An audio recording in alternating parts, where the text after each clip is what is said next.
right, everybody, welcome to another episode of Math on the Rocks, and this is special. Why is it special, Cole? Because we are on the eve/early morning of Yes. our CMC Central Symposium. So what you're saying is we've crossed midnight, and we are still up in the lobby of the hotel. T-minus 7 hours. You know, working through every last detail to make sure it's an epic experience for everyone joining us at the symposium. There you go. Epic. But we have a fourth person here. Yeah. Who's this fourth person? Go. Hello, I'm Keith Trump, and yeah, I'm very excited to be here with you all today. And Keith is nervous. This is awesome. Yep. This is absolutely awesome. I cannot tell you, though, how grateful I was for the 3-hour train ride from Merced down to Bakersfield, because I didn't have to deal with cars. I didn't have to deal with traffic. I just got to sit on the train. I got to work on my slides for tomorrow's symposium, so it's going to be awesome. And Duane would have had more friends on the train had we actually hit record on a podcast 2 times ago, and we talked about everyone riding the train down. Indeed, but I forgot to hit record, but we are recording right now. At least we think. We'll find out, yeah. We'll find out. Now, I will say the coolest thing I discovered on the Amtrak train is, at least on my train, at least on today, they had complimentary snacks and water. Like, even better than even the planes. It was like you just go back to the other car, and there was this bucket of like bags of chips and pretzels. It was awesome. So I'm stoked, and I'm officially ready for tomorrow's symposium. I don't know that I believe you. I've ridden a number of trains, and I've never been on a single free thing. So yeah, the New York City subway, there are man. snacks on there, but you don't pick them up anymore. I flew to Italy and got a Belvita. I mean, come on. You just think they're complimentary. Just wait till later, right? Yeah, right. Some old man is now angry because I just stole all of his pretzels. Yeah. Could be. Looking at an empty basket.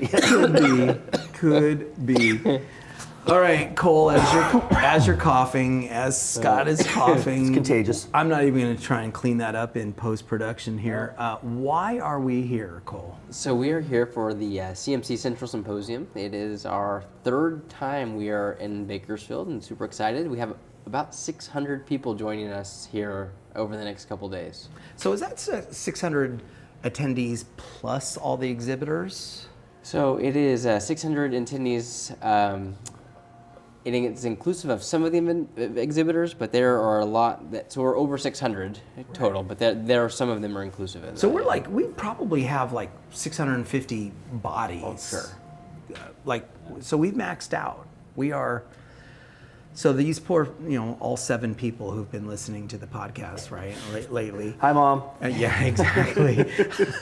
They have been listening to us regale them with stories of our progress. This is it. We have everything set up. It's like the day before the wedding. Everything is golden. It's either going to happen or it's not. Yep. We got the slides made. I'm kind of freaking excited. This is why we're actually recording a podcast, because it's like, it's midnight, but I can't go to sleep. Well, it's all that anxious energy, right? Like it's been the build-up for 300. We started planning the symposium before we actually delivered last year's symposium. So we have been working on this for more than a year. So it's all that anxious excitement, and just hopeful that people show up tomorrow. And if they show up, it's going to be great. And the weather is going to be great. So we know they're going to show up. We had that first one in Bakersfield. Oh, man. Torrential downpour. Joe Bowler couldn't make it on time. It was a mess. We swapped our keynotes. The freeways were flooded. Right? Yes. Yeah, Lake trying to go Tulare. home. Yep. Yeah, Lake Tulare. Yeah, there you go. Sunil was a hero because Yes, he he was was. totally willing to trade his spot for Joe's spot, and he covered. And but this one is going to be good weather, good people. I'm stoked. I mean, I won't lie. Last night when it was pouring rain, I was a little worried that we were about to have a 2.0 version of what we had a couple years, like as it was happening. But Yeah, no, it's supposed to be sunshine, so we're looking for some good weather here. I'm ready. I'm going to be leading the pre-symposium leadership, pre-symposium thingy thing, and then we've got dinner, we've got Joe Bowler, we've got the classic, legendary, we keep talking about it, game night. And then Saturday is going to kick off with Pam Harris. A bazillion awesome keynotes. Breakouts. Lots of raffle prizes. Lots of raffles. I'm really excited. Now, the day before I got here, yesterday, I was teaching, and so our theme is igniting curiosity and inspiring student brilliance. Did I say it right? I think I did. It's something like that. No, igniting curiosity, inspiring student brilliance. No, that's right. I had to say it twice. Okay, so, and that's what we're going to talk about. So we're moving into our C block, right? How do we teach in a way on a daily basis? It should not be something special, where we, on a regular basis, we are igniting curiosity and we are inspiring student brilliance. And I was working with 6th grade teachers yesterday, and actually, Keith, you were here. You dropped in. That's right, yeah. You didn't get to see the 6th grade teachers, but you saw me work with the 7th and 8th grade teachers. Yep. And it's like, how do we, when teachers correctly and understandably say, man, my kids are not motivated, they don't care, they give up too soon, what do I do?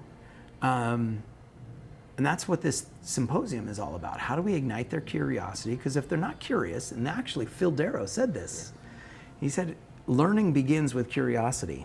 If they're not curious, then they're not going to learn. So how do we ignite that curiosity? And then once they're curious, how do we inspire them to be willing to demonstrate the brilliance that they have?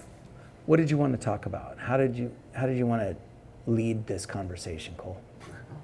Well, I don't know. Thanks, Duane. No. I think I had a direction, but then as you were talking, I was actually thinking about a personal example that just happened. Just like, it was last weekend. My father-in-law decided that he was going to come over and kindly stop by when we were at a basketball game to pull the weeds in our backyard. It was a thank you, but also thank you, I better hurry up and get home to help you type of experience. If your father-in-law is doing that, right? And so as I was doing that, a couple of hours later, my wife and kids got home, and as you're talking about the igniting curiosity, my 5-year-old was really wanting to be over there helping Dad and Grandpa pull weeds. That was what he wanted to do, but we have a pool, and I said, no, we're almost done, just do. But to see his desire, that was the activator, was he wanted to be there. He was going to find a way to be there.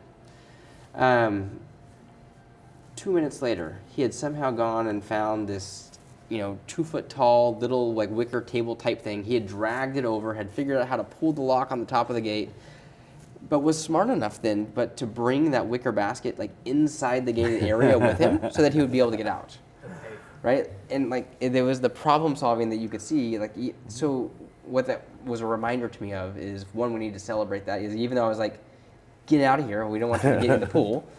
But it also is being happy for them that they are problem solving and celebrating that in those little moments of and asking why did you, I stopped it, why did you choose to bring that basket into this gated area with you? What was your, well, obviously so I can get out. I'm like, oh, okay.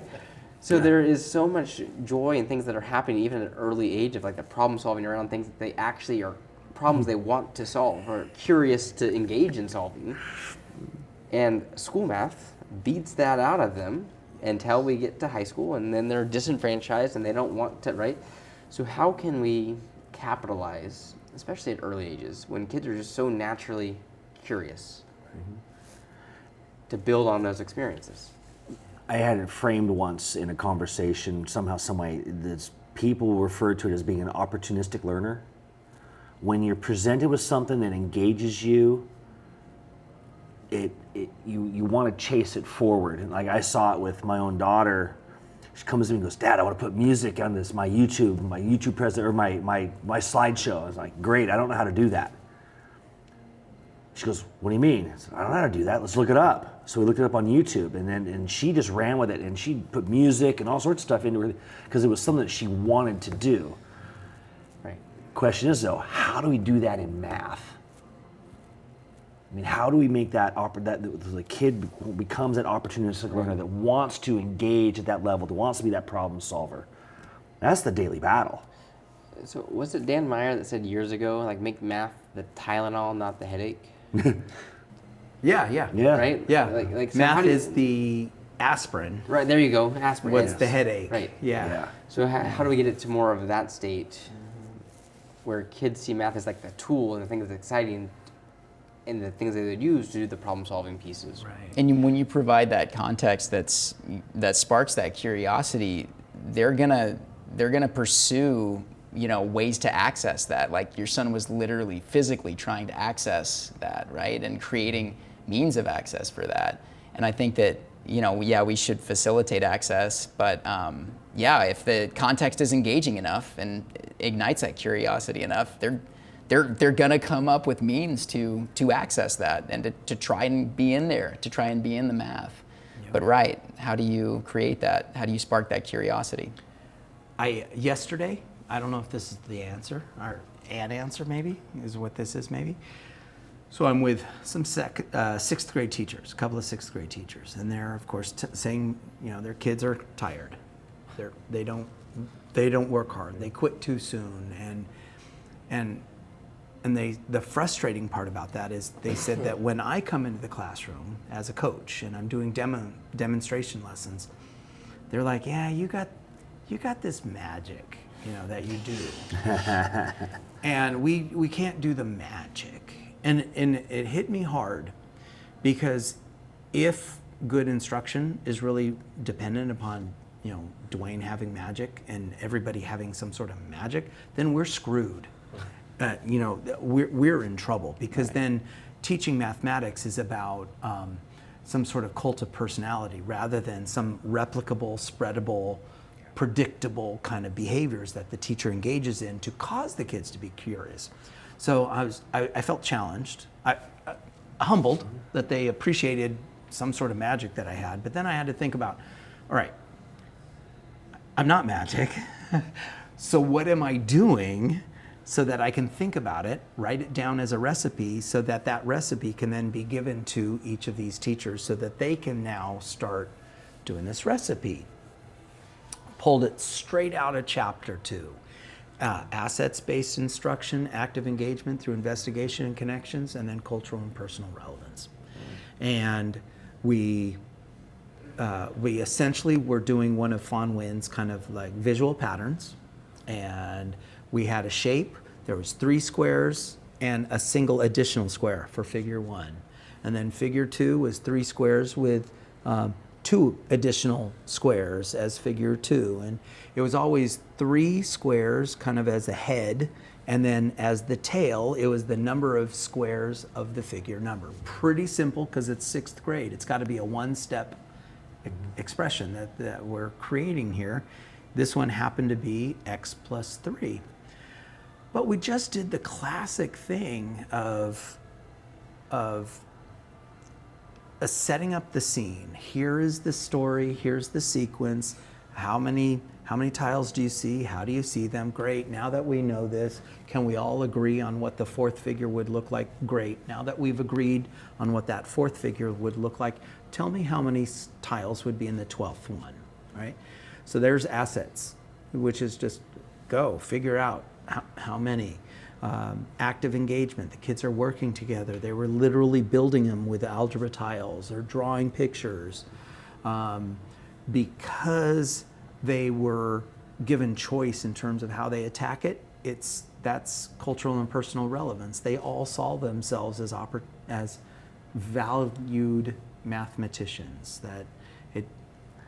While the answer was nice, it was the procedure, it was the process, it was the search for and I'll tell you, the lesson was magic. But it wasn't magic because I was like frickin' David Copperfield. It was magic because math is inherently interesting. We just have to make sure we teach it well in a way that doesn't suck. And the framework literally tells us what to do. And I don't know. I don't know why I wanted to say that. So somebody take over. I mean, that's really making me think about co-craft a question, right? You give a kid 3x plus 1 or x plus 1, you know, they're staring at it. Well, what does that mean? That means nothing to me, right? And then you ask them, can you come up with a story or a context? Can you invent something that's relevant to you or comes from your imagination, right? And it brings that to life. That builds engagement for that individual, and maybe, you know, if their friend is coming up with that context, they do that too. I've just been amazed by the magic of that, how that just immediately builds that curiosity. What? Yeah. What did you say? That's kind of a weird story, but okay. And then they run with it, and they're engaging with something like x plus 1, and it means something to them. Yeah. I think something you forgot to mention in what you did in your magic with your visual pattern is that the problem that you brought, the visual representation with the boxes, right? And how you described it was intentionally designed so that everyone could access at the beginning.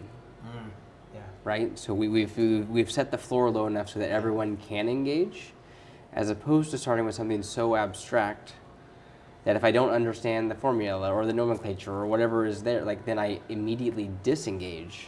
Right. And what do we know about the research about kids getting engaged within the first 5 to 10 minutes of the class, right? Like, and so being able to set a problem and we're going to focus on this one thing, but we're going to do it meaningfully over time, providing that low floor access so that people can be there. Well, that's straight out. That's the 5 components of equitable and engaging math teaching for all students, Chapter 2. I've said it numerous podcasts, and I'm going to continue saying it. Chapter 2 is revolutionary of the California Math Framework. It is absolutely revolutionary. Between the 3 dimensions and the 5 components of equitable and engaging math teaching, if we get the world, let's start with California, doing these things, good stuff is going to happen to our kids. You're trying to say something. No, you just made me think of like the whole value of like a number talk. You know, being able to, kids being able to express their visions and their points of view and how they manipulate it, sort of thing. It's accessible to everybody at their levels, yet you can see some kids are working at different levels, but you can get that range, and then that one kid who may be working at maybe a little more, bad language here, simplistic, or just an early accessing one, and then they get that one kid who goes, and they see that more advanced thought, they're like, oh, I didn't get that. Now they've had that experience, and now they can maybe take that forward. Yeah, we need number talks. To me, when Common Core started, I called the number talks, and I think I'm still right, is like the gateway drug to everything that we really wanted in good instruction. It creates an open approach, multiple solution approaches. It emphasizes thought instead of just the answer. It causes the teacher to figure out how to celebrate everybody as they're contributing. Yeah, it's the gateway drug. But you don't have to make it an overt thing. There's a very simple teacher move to it. When a kid gives an answer, you go, Anybody else got any ideas? Move on, yep. Now you force that discussion into a number talk without the kids knowing it's really a number talk. You know, and it's hard. I've been really focused on that the last week and a half or so of not taking this first answer going, cool, moving on. That's interesting. Anybody else want to add to that or have something different? And trying to phrase it like where you're not wrong, but I don't know, are you right? Can someone else confirm that or counter that? And now you've turned that into more of that conversational, it gets into the math practices where you're critiquing others' work, but you're getting that critical thinking piece in there too. But you're right, if we set the foundation at number talks and we continue to do that over time, and what cracks me up is high school teachers. We can't do number talks in high school. That's an elementary thing. I beg to differ with that because I teach math too, and we have good number talks in class. And I think but you have to frame it. You have to get it. You can't say, let's do a number talk. You have to kind of slide it in there, and then you get the kids doing with it and going with it, and then you get those really kind of cool discussions. Well, even a silly number talk on like multiplication and stuff like that, it pays off because in that very next chapter, you're probably factoring a quadratic, in which case it's really nice to know your multiplication facts Right. and your division. And so it's like, even if you were to choose something as silly as just a division or a multiplication problem, it actually supports most of the algebra that the teachers are going to be teaching at some point. We Yeah. took a day, went back and did the 4-4s problem. Classic. And that's accessible from 4th grade through advanced. And now they get the kids going, hey, can I use square roots? Sure, why not? I mean, can we use fractional exponents? Absolutely. And now they're like, oh, that opens up a whole different world of it. Then you kind of walk around and go, wow, that's cool. You guys got 10, cool. They got 13. They're like, what? No, they're like, oh yeah. I mean, you can kind of, it's kind of it's not really sparking a debating class, but you're kind of nudging that competition piece. I don't know, I got Chris Lizniak in the back of my head going, spark an argument, make an argument out there. Get them going on that. Get the debate going. My claim is this. My warrant is that. I've been known to walk up when I get if I get 2 kids in a group they're disagreeing. I'll give it the old Iron Chef. I like cuisine, and I walk out. Fight. Go. Yep. Argue. And visual patterns are great because there are so many different ways to see it, right? Like along with number talks. I mean, the discussions are so rich off of those, especially when you've got students up there drawing, their circles or whatever around the shapes, if that's where you're starting out, It's just so awesome to see the different ways they approach it. And all learners can access it, from your EL kids to your special ed students to everybody can access it at their own level, that's what everyone's engaged at that point in time. Definitely. Yeah. So I'm excited though because kind of going back to the symposium for a minute. I know as we're getting ready to wrap this up, is that the number of speakers that we are going to have here over the next couple days that are going to be speaking to these exact things, right? Through all these various lenses. They've tailored and designed their sessions kind of with our vision in mind of what we want to bring to the Valley, because we know that we have teachers that are now ready to engage in this work. We have students who need teachers who want to engage in this work, right? And we have a framework that is basically giving us the charge and permission to really think drastically different than what we've thought about, math maybe the last decade. Right. And the kids deserve it. And the kids they deserve need it. it.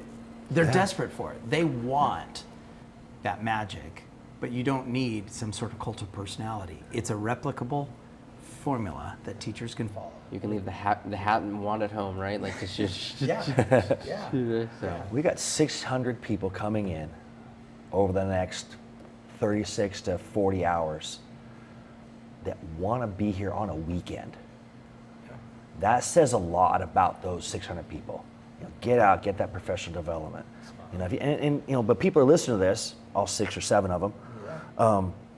If we've sparked something though, definitely go back, and if we haven't listened to Pam Harris, I think what she talked about on our prior podcast, or the CMC podcast, I think it still tabs into this, and you can still be inspired by that. Go back and listen to that one if you haven't already. That's one of the best. Yep. Anything for the good of the order, Cole? No, we just hope that those are listening. I don't know when this one will air, but hopefully you enjoyed Central, and we'll see you at our Inspiring Math Mind series March 20th with Nick Lopez. Nick Lopez, Nice. the famous author, the Big Ideas publisher author, Nick Lopez. I just learned that tonight.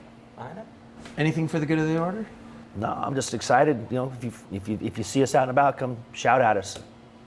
Keith, Hey. new guy, anything for the good of the order? Yeah, just if you're looking for Duane, just shout Marco and he'll respond with a polo.